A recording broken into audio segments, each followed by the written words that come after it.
Hi everyone, I'm Rhonda Freeman from Neuro Instincts. I'm really excited to share with you a conversation that I recently had with psychopathy researcher Dr. David Kosson.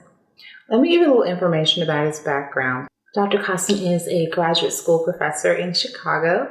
He is teaching our next generation of psychologists. How exciting, right? In addition to that, he also is the past president of the Society for the Scientific Study of Psychopathy, and he is one of the founders of a group called Aftermath Surviving Psychopathy.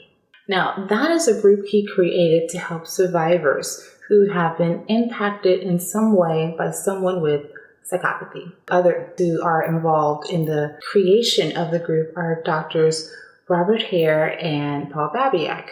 Robert Hare is the creator of the Psychopathy Checklist and also wrote a groundbreaking book called Without Conscience. And Paul Babiak is a researcher that looks at what they call the corporate psychopath. And he wrote the book Snakes in Suits When Psychopaths Go to Work. I also contribute to this group because, as you all know, I really want to help people who have been survivors of relationships with individuals who have psychopathy or other forms of antisocial personality disorder. In addition to his research and teaching, he also provides workshops to psychologists, psychiatrists, and therapists. There are many mental health professionals who are not aware of the impact of antisocial personality disorder on families, on work environments, on children.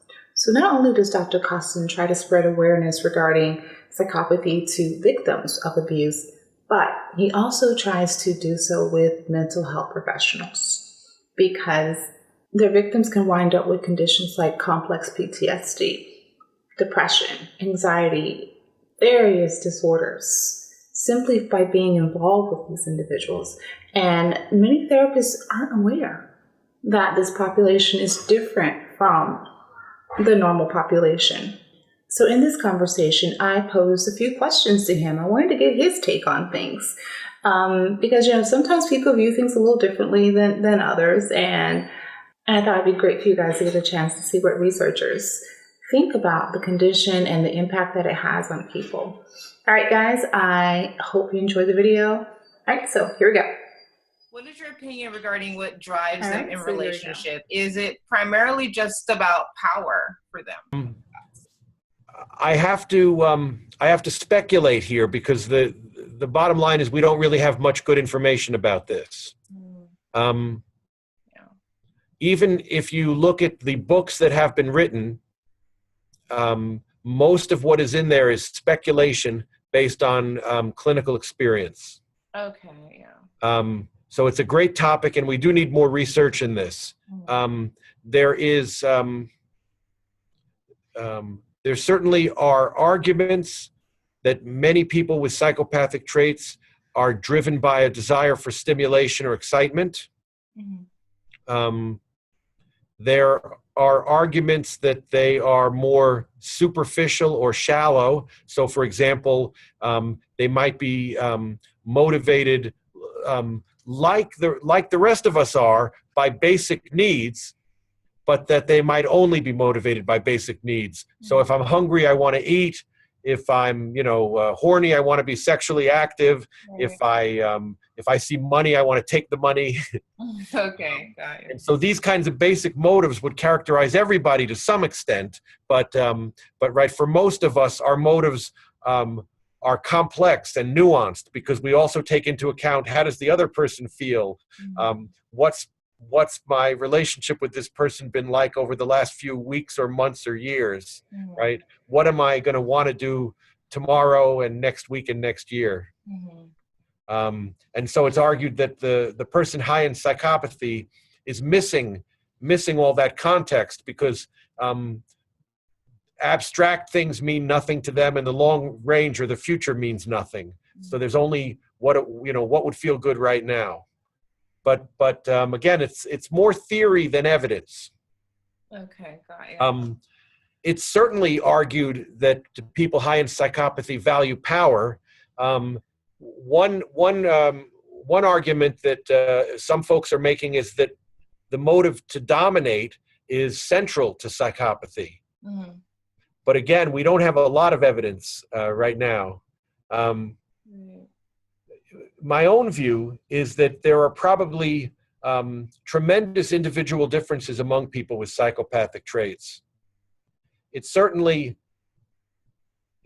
seems that some people with psychopathic traits are capable of planning, at least planning very carefully to achieve goals of their own. So, for example, what people call the long con, right?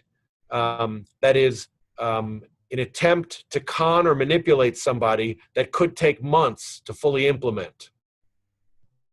And so for those folks,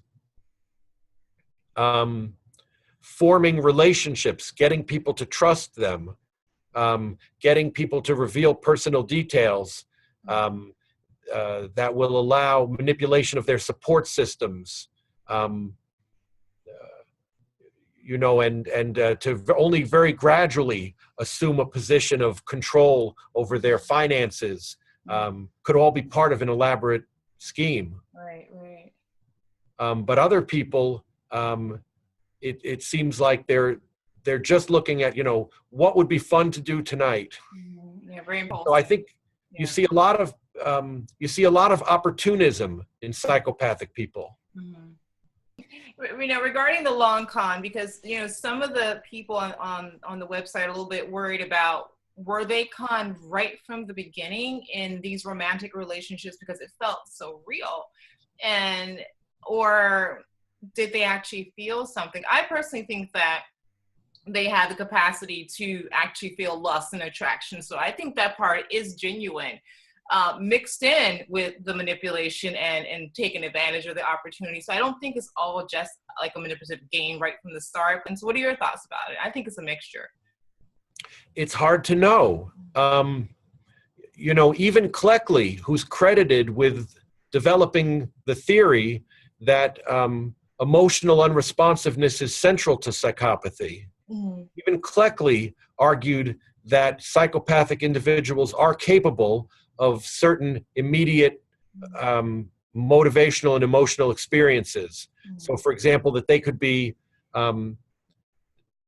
irritated if things weren't going the way they wanted, that they could be, bored, that they could be at some level sad or angry to be locked up or incarcerated, to have a restriction on their freedom.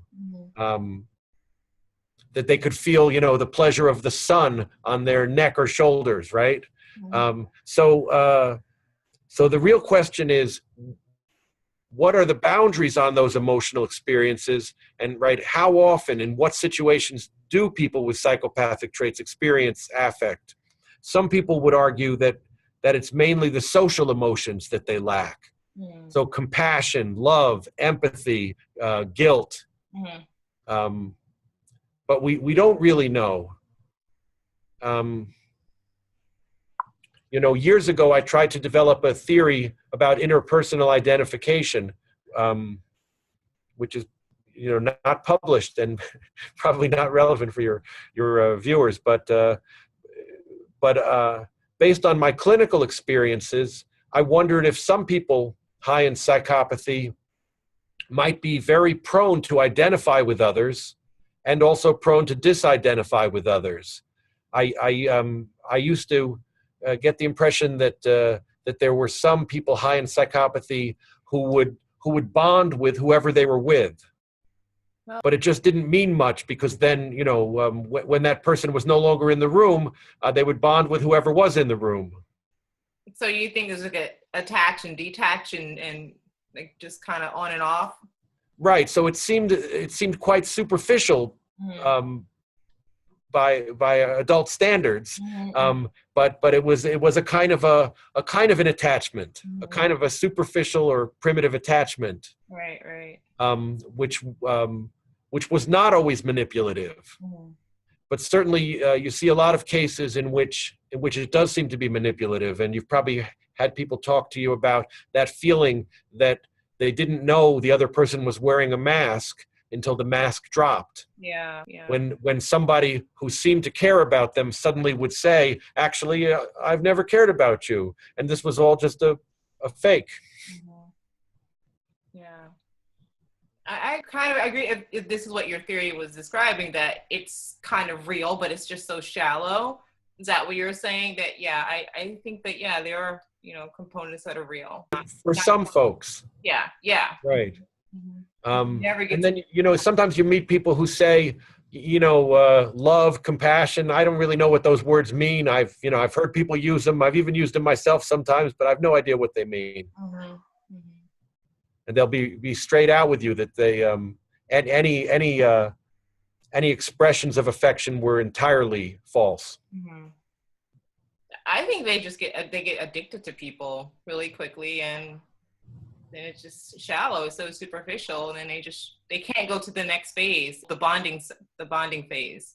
I think that the reward system probably gets very activated, and they can do that, but then the next phase of it, they can't neurobiologically go there.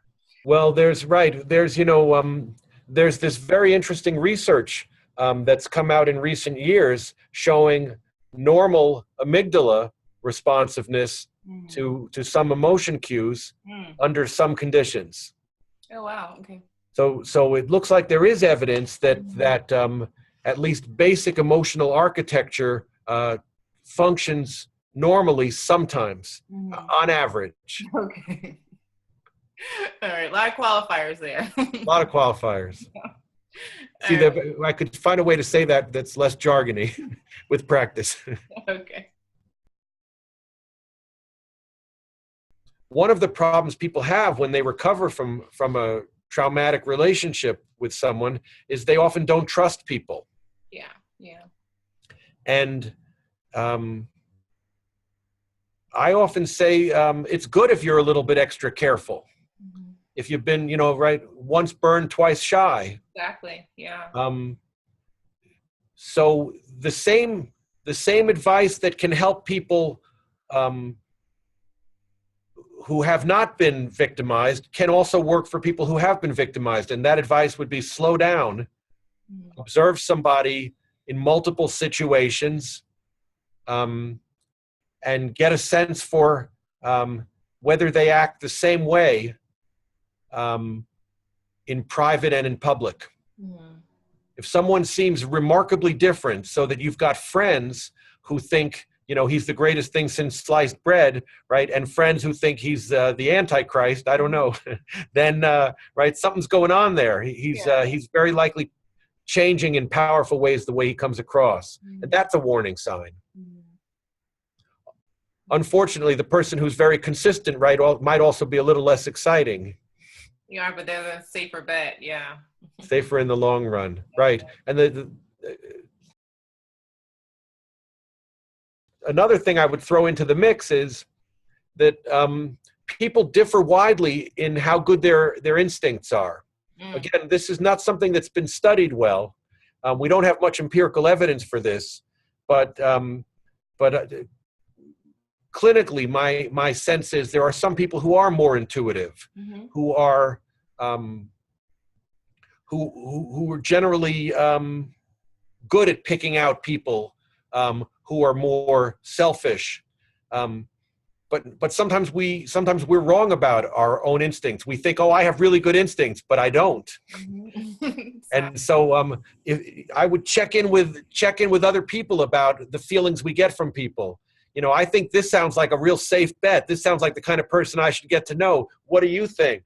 Right? Yeah. And that, I think that if our instincts are bad, learning about that will help us, mm-hmm. To avoid making mistakes. Sometimes people with psychopathic traits may be very effective at making us feel both good and bad, and making us feel so good can be a trap that keeps us hooked. If somebody's making you feel really good, like in a way that you never feel, it's possible that they're trying very hard to get a particular reaction from you. Yeah. And so I would think that would be particularly if I've been victimized before, if I've been manipulated or fooled once, and then somebody's got me thinking that I'm, you know, the most interesting person in the world, the smartest, the most attractive, something very extreme that's really hard to believe. It's probably worth considering. Could this be, you know, that I'm feeling this way because of somebody's design or plan? I hope that you found the information helpful, and I always enjoy talking to him, and I think that I can get him back for a part 2. So we'll see how that goes. All right, guys, take care.